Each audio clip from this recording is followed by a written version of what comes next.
Kaixo eta ongi etorriak beste egun batez Zur eta Lur saio honetara. Gaurkoan lehenbiziko bi atalak albaitaritzaren inguruan izanen ditugu. Horretarako albaitaritzak Elizondon duen gunera joanen gara eta bertan alde batetik lehenbiziko Julen Uarte albaitaritzako gerentearekin. Albaitaritza albaikide eta sendagaiko gerentea du Julen, berak azalduko digu guztia udana, berak azalduko digu pixka bat nola dagoen enpresa eta ze etorkizun ikusten dioten ere sektoreari. Albaitaritzan jarraituaz Elizondon gurekin izan dugu, Alasne Sansinena, bera ere Elizondoko dendan haritzen da lanean, eta berak aurkeztuko digu, azalduko digu ze eskaintzen duten bertan abeltzain eta nekazariei, eta azkenik, saioari amaiera emateko, Elizondotik Oronozera salto inen dugu, eta bertan Zubialdea Arabians ganaderiaren inguruan solastuko gara Asier Goñirekin, berak, orain dela urte batzuk Arabea arrazako behorreta zaldiekin proiektu bat martxan jarri zuen, eta berak kontatuko digu nola dijoan.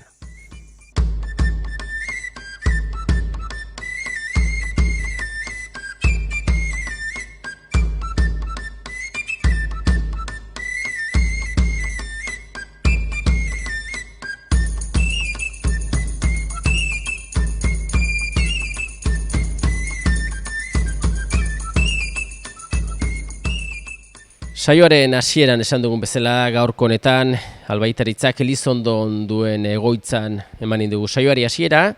Gurekin Julen Uarte dugu, bera albaitaritzako gerentea, eta berak gogoratuko digu pixo bat albaitaritzaren inguruko hastapenak eta nola dagoen momentuan albaitaritza, eta gero jarraian Alasnarekin jarraituko dugu, bera ere albaitaritzan egoten da, Elizondoko egoitza honetan, eta Julen, halaxe da ez, azkenean, albaitaritza gaur egunean ospe handia du, izen bat badu, nortasun bat badu, baina hori pixka bat izan du da, azkenean esfortzu eta lanaren ondorioz ez.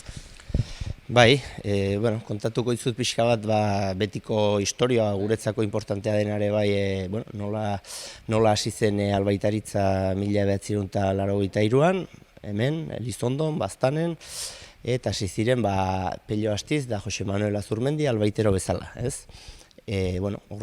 Hasi zen albaitari zerbitzuarekin bakarrik, eta beti esate duten bezala, mantxo sartu ziren albaitero gehiago, hartu ziren zonalde gehiotan, pixkat bere kontu bilkizien albaiteroak pixkat taldean sartu ziren, erabaki zuten mantxo hori komertzial bat jartzea, botika saltzeko, beste produktua saltzeko, bai genetika, bai azia, eta denborarekin pixkat zentrala Iruzunera pasatu zen, eta bai Pello joan zen Ultzamaldera, eta pixkat gelditu zen Iruzun zentral bezala, eta hemen bai Baztanen beste sede bat, ez?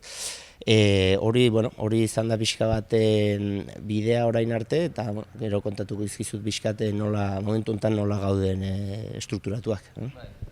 Segidan ikusi zenuten ez, ikusi zuten albaitaritzak bazula esparru zabal bat, non burua sartu eta non zerbitzua eskaini, eta hortaz pixka bat Irutzun aldera joan, eta pixka bat eskurago beste herri eta leku desberdinak. Hori da momentuan albaitaritza. Urte honetan albaitaritzak du izena, baina albaitaritzaren barruan baduzue legalki ere beste enpresa batzuk ez banatuak zaudete. Momentu honetan gara 3 enpresa, guk ASA deitzen diogu, albaikide sendagai albaitaritza. Orduan hasiko naiz albaikidetik, albaikide da albaitari zerbitzua, azkenean hasieran dena albaitaritza zen, eta esan duzun bezala lege aldetik eta pixkat enpresa diferenteak egin behar ziren, ez? Orduan ustut 2000 urtean egin zela albaikide, eta albaikide momentu honetan 17 albaitero daude, lan gehien egiten da behietan, esnezko behietan, baita aragizkotan, arditan, baina pixkat fuertena esaten halko zen, behien asuntoa izango zela, ez? Albaikidek lana egiten du Euskal Herri osoan, bai Errioxa aldera, Zaragoza aldera joaten dira, eta iparraldera ere bai zerbait. Gu dauzkagu lau zonalde bezala, bai guardiak eta lana moldatzeko, zonalde bat izango zen Baztan, bestea Ultzama, bai bastantiko da Ultzamatik Gipuzko aldera eta joaten dira albaiteroak. Gero beste zonalde bat Erribera, Lizarra eta zonalde izango zen, eta beste bat Pirineoa, hori, Erroa ezkoak eta hori. Bueno, orduan, albaiki izango zen hori, izango zen ez da zerbitzua,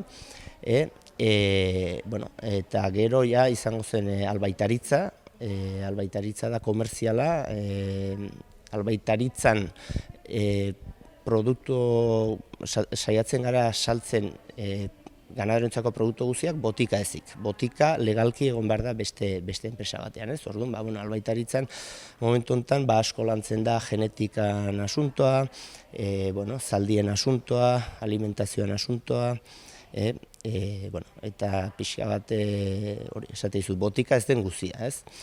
Gero sendagai izango zen hori botikan saltzen duna, bai maiorista eta bai minorista. Hola pixka bat ideia bat egiteko gainetik.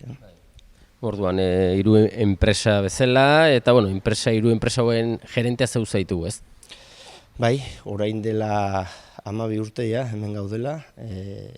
Bere momentuan nik karrera bukatu nun, Caja Ruralen egin nun lan, eta egun batez albaitaritzako sortzaileak Pello Astizek deitu zidan, eta animatu nintzen aldaketa egitera, eta hementxe jarraitzen dugu.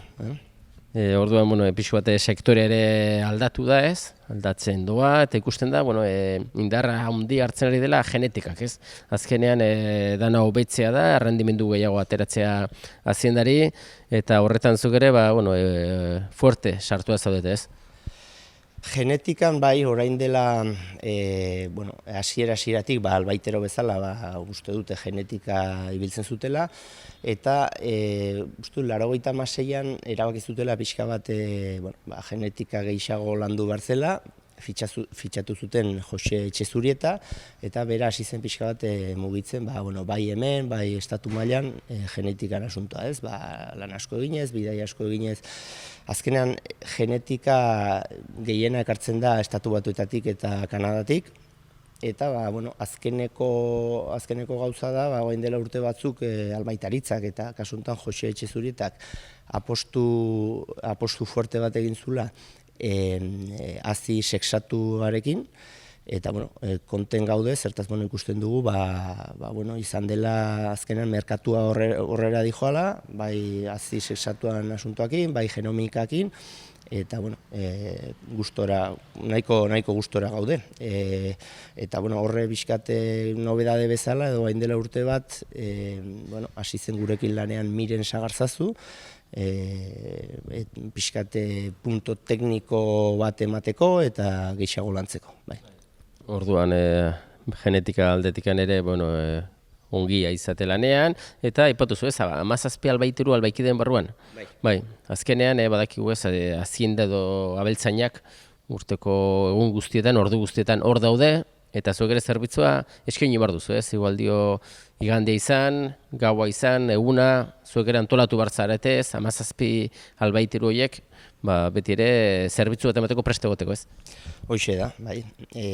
Azkenean gauz bada lan protokolizatua, reproduktiboak eta eguneroko klinika, baina gero, azkenean esan dizuten bezala lau zonalde gara, zonalde bakoitzean albaitero bat beti guardian dago, eta hori kubritzeko jendea behar da, ez? Momentu honetan, nugarain dela urte bat, olako zerbait bai, mamitizan asuntoarekin sartu gara nahiko nuen apostu bat egin, bi albaitero hortara dedikatu ditugu, formatu dira, eta horregatik azkenean albaitero kopuru handi bat daude, bai orain arteko lanakin, da bai pixkate gauza berritan sartzeko. Plantilla osoa kontuten izan da, albaitaritza, albaikide eta sendagai, guztiera zenbat persona zautelanean? Taldean, momentu enten gaude 42 lagun nominan. Esan dugun bezala 17 albaitero, eta gero ofizinetan behar den jendea, komerzialak, teknikoak, pixkat denetatik. Azkenean behar da, eta kanpoan momentu asko balin badago, ofizinetan ebai, saiatzeko gauzak ongi egiten, hitz egin dugun gauz batzutan adibidez azian asuntoakin, da genetikan asuntoakin, da kriston papeleoa behar du, da azkenean importantea da saltzea, ikulutan egotea, baina baita ere, eta tema teknikoa kontrolatzea, baina gero baita ere ematea kontrolatzen duzula, osea paperak egitea, ez? Merkatuan, azkenean hor zaudete urte kuadrilla bat pasatuta, jarraitzen duzu indartsu, etorkizunari begira nola ikusten duzu pixka bat sektorea, eta azkenean sektoreari lotuta zuek zoazte ere, ez? Nola, ze balorazio egiten duzu? Sektorea beti pentsatzen du beste sektoretan bezala, baina hau sektore humil bat da, eta beti gaude beldurrez, ez? Ikusten duguna adibidez Nafarroan azkeneko urtetan, azkeneko 20 urtetan, esplotazio kopuru asko jetxi da, ez? Adibidez esnezko behietan, ez? Asko jetxi da. Behi kopurua mantendu da eta esne litroak mantendu edo igo, ez? Ez dakigu, beti beldurrez ginen, bere momentuan ikulu asko zirela, bisita asko duen behar zirela, eta orain lana da aldatu da, ez? Lehen igual goiz batez ez dakite, baina 10 bisita egiten zituzten, eta orain, segun zer reproduktibo zelan duten, pasatzen dute, bai goiza, bai atxaldea, ikulu berdinean, gelditu gabe, ez? Orduan, hori lan aldetik eta sektorea ikusiko dugu. Gu beti pentsatu dugu, diversifikatu behar dela, beste zerbitzu batzuk eskaini behar direla, eta hortan gabiltza. Behar bada zuentzat, sektore aldatu den moduan, lanak kudeatzeko errezago eta guzti, ez? Baldin bada behi kopurua ez baldin bada gutxitu edo gehitu, eta litro kopurua ere, pixu bat biltzekin hori edanak, duzu beste bisiten berrik, ez? Zuk duzu bezala, ez? Ikulu batera joan, da dana duzuan eskura behi kopuru pilo bat egiteko. Badakigu, horrek egartzen dula, eskualdentzat, pixka bat aldaketa bat dela, ez? Hain intensiboki edo kopuru handiak izatea ikuluetan, ez? Baina kudeaketa aldetik bai errezago behar bada, ez? Izaten alda, azkenean pixkat dena zentralizatuagoa dago, eta ez sektore osa, baizik eta gure lana ikusita, baita ere azkenean bezero bateko, ganadero batek, kopuru gehiago mugitzen badu, eta azkenean momentu honetan ganaderoak gero eta potentegoak dira, gero eta efizientegoak, gero eta informazio gehiago dute, orduan baita ere ez dakit nola esan, aukera gehiago badituzte, gehiago estutzen aldizute, baina, pixkat hortarako gure filosofia beti izan da, esan dizutena, ez? Saiatzea zerbitzu on bat ematen, aholku zerbitzu on bat edukitzea, eta hortan gabiltza. Eta bukatzen joateko zurekin Julen, Elizondoko egoitza honetan, Irurzun ere bauzue egoitza potentea, denda aldetikan, pixka bat antzekoa dire, ze desberdintasuna dute pixka bat bilek? Dendak antzekoak dira, azkenean esan dizuten bezala Irurzun momentu honetan zentrala izan da, gauz gehiago eduki behar dituzu, azkenean repartoak egin behar dituzulakoz, bai batzuk zuzenean, beste leku batzutara, bai onera, da orduan, gauz gehiago daude. Diferentzia bat dendan adibidez, zaldien asuntoakin, hemen Elizondon dendaren parte bat zaldien produktuekin daukagu, eta igual Irurzunen gehiago lantzen da edo zonaldearen gatik, edo jende espezializatua daukagu gai hori eramateko, ez?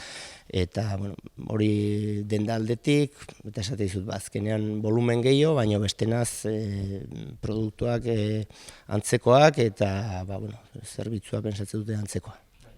Oso ongi Julen, eskerrak eman, azalpen hauek emateagatik, Elizondora baztanera zuere hurbiltzeagatik, eta alaznarekin jarraituko dugu solasean, alabaitaritzaren inguruan. Mila esker. Eskerrik asko.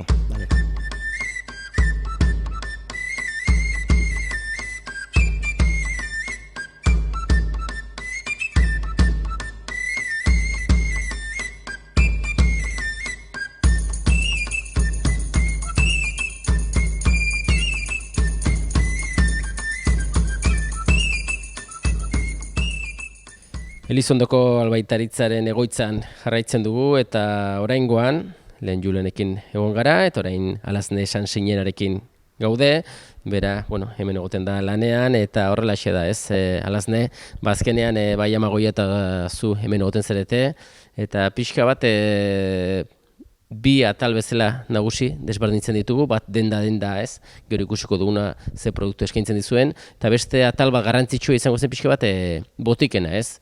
Nola funtzionatzen du pixka bat albaiteroak nola sortzen duen rezeta bat, abeltzaina nola etortzen den, nola da prozesu hori dena?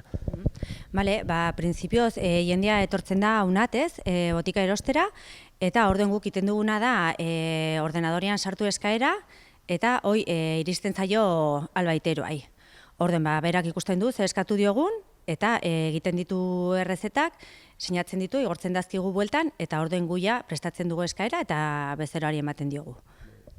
Alde hortatik pixka bat digitalizazioa edo pixka bat teknologi berrien aurrerakuntza horrek asko erreztu du, ez? Bai, orain gaur egun egierteko interneten bidez egiten da dena eta momentu batean pasten da informazioa guretik albaiterora eta buelta. Orduen, bai, arrasazkarra da prozesua. Normalean ez egite botika asko izango dire oso komunak direnak, ez? Botika multzo handi bat izango da, egunero iaia edo asko eskatzen dena, eta gero beste botiko batzuk izango dire behar bat berexiagoak, ez? Bai, printzipioz, botika batzuk ibiltzen dire, eritasunak sendatzekoak eta noiz nahi behar direlaik, eta gero badire bertze batzu desparasitatzekoak eta txertoak eta horrela, hoieia dutela gehiago bere tenoria emateko. Adibidez, desparasitatzekoak, normalian udaberrian eta udazkenean ematen dire, gero badire txerto batzu, igual ere udaberrin edo neguan ematen direnak ja hazienda babesteko, eta bertze batzu, antibiotikoak eta penizilinak eta antzekoak, urte osoan zehar. Behar denean tratamentua sendatzeko, orduan eramaten direnak.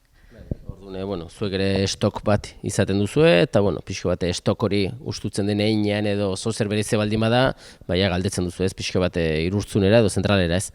Bai, gu normalian eskaerak irurtzunera egiten ditugu, eta orden segun atratzen direnen arabera izaten dugu hemen gehiago edo gutxiago edo albaiterek ere erten digute, ez? Eskatu hau eta hau, ze orain beharko ditugu, orduen hoien arabera, eskaeran arabera egiten dugu. Ja, alazne urte kuadria bat, ez? Albaitaritzan lanean, ja esperientzik ozkorra, ez? Bai, 13. Bai, bizke, esperientzia bizke, beti gaten da ikesten, ze gauza berri batzuk atratzen dire eta gauzak aldatzen dire, baina, ongi. Alazne, ja dendako pasioetan sartu gara, eta, pixka bat zonaka bezala duzu banatua, ez?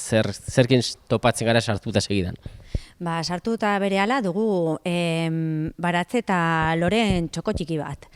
Orden bertan badire, baratzeko eta lorendako produktu batzuk,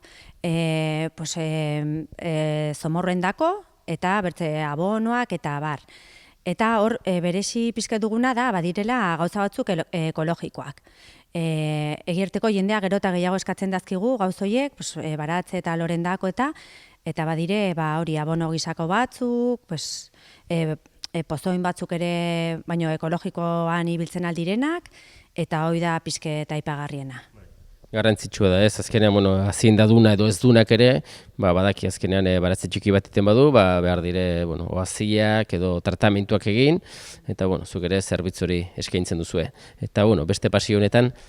Bai, hontan ja, ikusten alduzuen bezala, ditugu xakurren eta katuen gauzak. Badire koiaria, koltsonetak, transportinak, korreak lotzekoak, eta gero pentsuek. Pentsu txikiagoak, ez dako txikiagoak, handiagoak, eta arraza txikien dako, handien dako, zakurkomen dako, gero bada ere aldi berezi bat, arazoak dituzten kato eta zakurren dako. Orden hori printzipioz albaiteroak diagnostikatzen du, eta gero hori hartu behar dute pentsu berezi bat eritasun hori sendatzeko edo aurre egiteko. Eta horietek ere Royal Canineko markakoak izaten dugu batzuk. Beste zonalde honetan ere zer aurki dezakegu? Hemen ikusten altugu xorien dako eta hamsterren dako eta animal txiki hauen dako gauzek, ez? Baditugu jatekoak, alpisteak eta bar, kaiolak, eta pizke eta orokorrean behar dituzten gauzek jatekoak, higienekoak eta guziek. Eta bueno, gero ere ikusten dugu pixka bat zure atzekalde horretan, badirela pixka bat haziendari gehiago lotuko gauzak, ez? Bai, badugu haziendandako kollariak eta bar, eta gero badire, pues, untziek ere bebederoak eta komederoak eta gero badire ere kanpoan pastor elektrikoak eta aharie eta aisladoreak eta guzti horietaik ere jendeak ibiltzen duena lekuek izteko eta pizke badire tipo pues, solarrak, betikoak, pilakin eta bai, horre ere bada aukera handia. Azkenen, zuek baldin baduzu hemen izaten duzuen gauzak, seinale saltzen direlakoz da eta jendeak eskatzen duelako. Azkenean hazienda duenak, zu duzun bezala kanpora ateratzen ditu, zarrakurak behar ditu egin, eta pastor elektrikorako bateria dela edo soka direla edo behar izaten da denetarik azkenean, ez? Bai, azkenean horiek ere denborakinta kanpoan egonta eta ondatzen dire eta jendeak eskatzen du, bai. Alazne, hemen ere beste gune honetan, zer eros dezakete kontsumitzaileak edo? Printzipioz, hemen izaten dugu oiloendako, untxiendako eta oilaskoendako, komederoak, bebederoak, kaiolak, pizket, hori, behar duten guztietaik, eta gero laneko arropa, botak eta barrere, abeltzainendako behar duzten guztiek, azkenean egunero lanean egoteko behar dute kalitatezko gauzak eta hola baitugu bota modelo diferenteak eta buzoak eta laneko gauzak. Ikusten da ez, arropa aldetikan, bota aldetikan, oso arropa edo bota bereziki beresia direla ez? Nire oso profesionalak, kanpotik suposatzen dut beste herrialde batzuetatik ekarriak, beresiak ez? Bai, azkenean hori orain udan ezain bertze, baina neguen egoten dire temperatura txikiekin eta horrela lanian, eta botak heldu dire prest, barnetik neopreno izaten duzte, eta gero zola ere ez erristatzeko, dire batzuk ere seguritatzezko puntakin, ostikoak edo zanpaldiek ez minik ezartzeko, eta hoxen da, printzipioz kasu gehien egiten dena da botekin. Erraminta aldetikan ere, oinarrizko erraminta batzuk ere, behintzat baituzu ere, ez? Bai, azkenean hori, lan horietako badire untzi bereziek, eta gero hazienda goratzeko aparatuak, eta erditzen ari direnean laguntzeko estraktoriak, eta bada tresneria beti lanian laguntzeko. Eta beti ere, badakigu aurrari, hazienda animali munduri traktoreak eta asko gustatzen zaiela, eta hemen ere bauzue zuen ordaintzeko lekuaren hurbil, jostailuak ere, jostailuak pixko bat nekazaritza eta beltzantza munduarekin lotua direnak, ez? Bai, gehienak bai. Hasi ziren ekartzen, hori ez, tordentzeriarako serritako aurre, beti nahi zuten beren aiten edo tresneria izetea ez, traktoriak edo rotenpakadorak eta bar. Orden hasi ziren olakoak ekartzen, eta horiek dire gehien bat ekartzen direna, baina gero zaldien gauzen arrimoan ere, badire zaldien marrazkiekin karpetak, platerak, edalontziek, nezeserrak, hainbertze gauza. Eta rakasta dute egirteko, jendei gustatzen zaizkio. Zaldien zonaldean gaude Alazne, eta baztanen egia esan, azkenan zalditegi bat dela aspalditik, eta bada ohikura zaldi gainean ibiltzeko edo zaldiak izateko, ez? Bai, gero eta jende gehiago, lehen behar bada zaldiek izaten ziren lantresna ez, baserrietan eta bar, baina azken urteetan jende hasi da, hori, entretenimentu edo, ez dakit pizket kirola egiteko edo, entretenimentu bezala ibiltzeko, eta zalditegin arrimoan hasi dela jendea mugitzen eta zaldiendako gero eta gauza gehiago eskatzen. Zuek baduzue pixko bat gehien eskatzen den hori ez, baduzu ez? Bai, izaten dugu gehien eskatzen dena, bai zaldiendako eta bai jendeandako, jinetendako, eta hemen ez badugu, badaukera Irurtzunera eskatzeko, eta gero badaukera ere gaur egun nahiko edatu edagona internetez ere egiten aldire eskaerak. Albaitakera, badugu web horri bat katalogo eta inbertze gauzakin, eta orden badaukera edo hemen, edo Irurtzunen dendan, edo interneten bidez ere gauzak erosteko. Gainez, bueno, behar bada jende askok ez daki, baina baztanen bada ez, ganaderia bat zaldiekin lan egiten duena ez, arabiar razapuruko zaldiak dituzte zubi aldea arabians ganaderiak, eta bueno, horrek asko esaten du, ez, bastan bertan izatea raza arabeko zaldi puruen ganaderi bat, eta aparte jendeak duen afizioarekin, etorkizunean jarraituko du ere ez.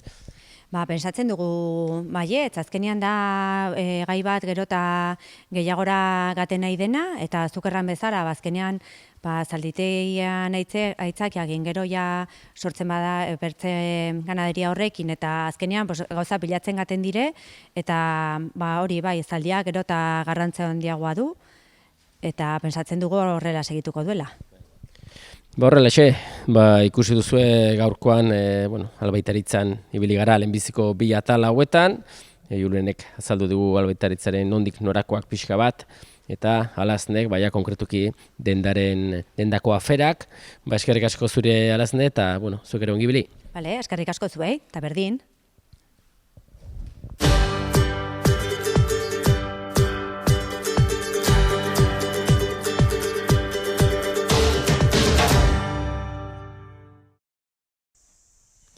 Hirugarren atal honetan Oronozera etorri gara eta gurekin Hasier Goñi dugu, bera Zubialdea Arabians ganaderia sortu zuen, raza arabek zaldiekin, eta berak azalduko digu bekio proiektu honen ondik norakoak. Eta laxe da ez, Hasier, ikusten dugu hemen zaldi arabiar eder bat zure ondoan, baina nola hasi zen pixko bat proiektu hau dena edo nola sortu zenuen? Etxean beti izan dugu hazienda ez, eta beti gustatu zaizkigun zaldiek, eta azkenean 2010an erosi gintuen lehenengo bi behor arabiak, ez? Morfologia lineako lehenengo bi arabiak. Azkenean, zuk lantzen duzuna da, pixka bat, arabe errazako behorrak eta zaldiak, baina beti ere fisikoki, morfologia pixka bat lantzen duzu edo baloratzen duzu, ez? Hori da, gu zentratu gara, linea morfologikotan, belleza edo, mis mailako zaldietan, Eta, hasi eta, fuerte hasi zinen, zertaz, zure alboan duen behorra hau ez, 2000 ez egize urteko, baina Miss Espainia ateria da, ez? Espainia mailan morfologikoki, arabia arrazan bere kategorian, lehenbiziko postua, ez?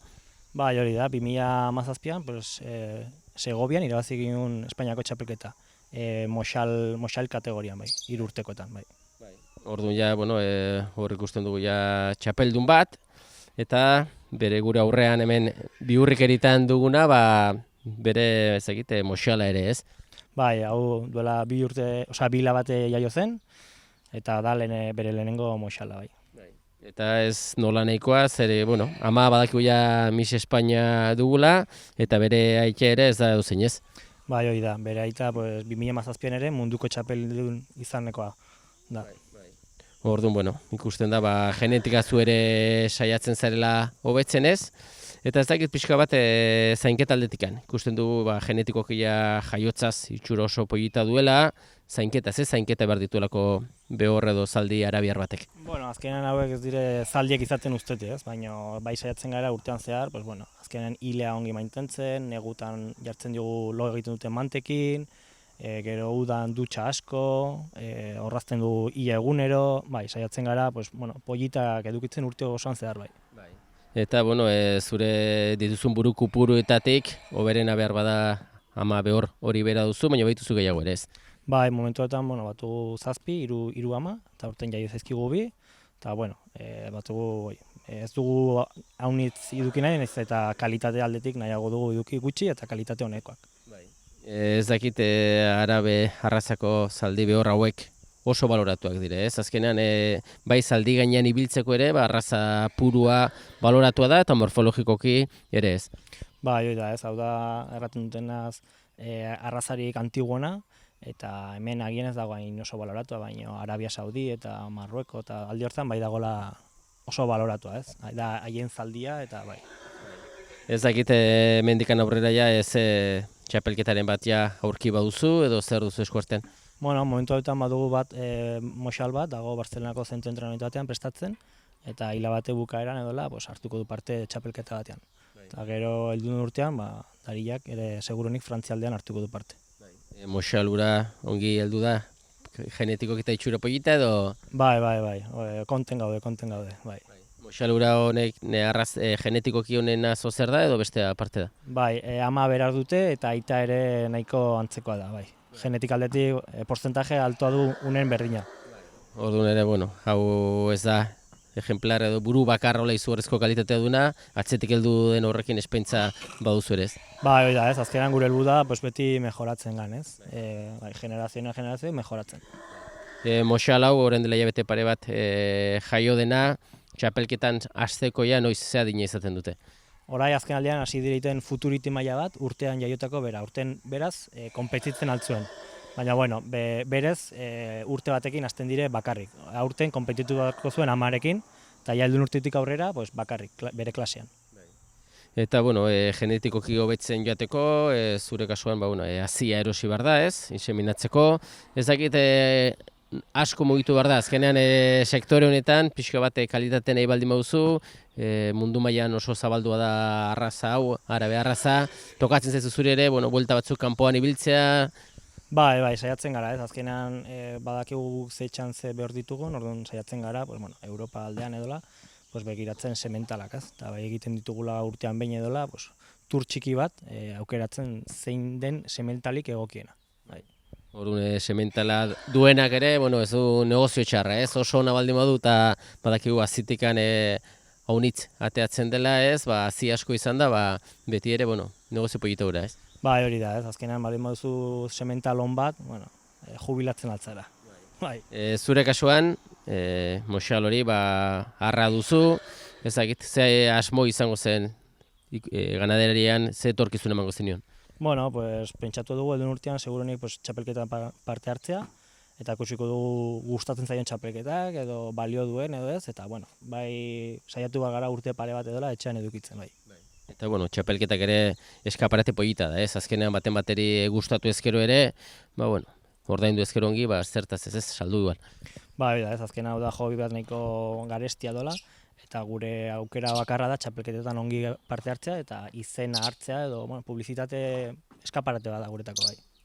Ezagite, prestatzeko txapelketatako eta nozbait aipatuzu Bartzelonan egoten dela bolada bat, ez? Zentro berezi bat da? Bai, han da zentro entrenamiento bat, eta han egitutena azkenean da muskulatu eta tonuan jarri, eta gero aparte erakusten dute posatzea, ez? Azkenean pista batean atatzen dire, eta posatu gara dute, plantatu gara dire, eta hoian erakusten dute. Txapelketak orain arte parte hartutakoak beti ere, Espainia mailan, ez, Katalunian, Frantzira, suertatu zaizu kanpora joatea, oraingo ez? Bai, honekin ganginen duela bi urte Frantzira, pixka bat pisteatzeko, Espainiako txapelketan ongi joateko, bai. Eta suertatu ezkero munduko txapelketa bat kanpoan atzerrean infrastruktura gehiago behar da, ez horretarako, ez? Bai, guk sortea dugu eta munduko txapelketa Parisen dago, ez dago hain urruti, eta, espero dugu noiz baitan egotea. Eta, kanpotik Asiatik eta heldu direnak, suertatuko zaila bidai luzeak egitea, ziendakin, eta, difentea, ez? Bai, baina, jendea, munduntan dagoen jendea, ohitua dago olako bidaietara, eta ez da arazorik, ez, jendako. Orduan, zubi aldea Arabians, ganaderi bat izena hartzen ari dena, eta poliki indartzen, ez? Lortutako sarien bidez, izen bat lortzen, zuk ere, badakizu, azkenen gurutzatu duzulikan ere, azionakin gurutzatu duzu, badakizu genetikoki ze bilatzen duzun, eta hori da bidea, ez? Bai, hori da, ez? Poliki, beti aurrera segitu, eta hobetzen joaten. Arabe errazako zaldi behor hauek, badakigu zaldi gainean ibiltzekoak ere ona direla, ez? Zure kasuan, posible izango zen gainean ibili, baina zaintzen dituzu, ez? Bai, hau ez dute, azkenean behieza ez dago liskartu funtzionalitateekin. Montatzen aldire, gure kasuan ez, badugu sementala montatzen dugula, baina hauek ez dugu, hauek erabiltzen ditugu ama moduan bakarrik. Klima aldetik anta, bat hemen Oronozen egoten dire, bastan lekua proposa, ez? Ezakit klima eta eguralde aldetikan. Bai, hortan ez dute arazorik, moldatzen dire ongi. Aukeran ez soportatzen dute gehiago, berua edo hotza edo... Berua ongi soportatzen dute, ez, bai. Asier, ikusten dugu ari zarela ez zure lanean, proiektu bat martxan jarri zenuen, proiektuarekin jarraitzen duzu, pausuak aurrera emanez eta kalitateren hildotik lan eginez, arabe razarekin. Eta bueno, sorterik hoberen aurrengo txapelketatan, eta izango dugu elkarren berri. Mila esker. Vale, mil esker zuei.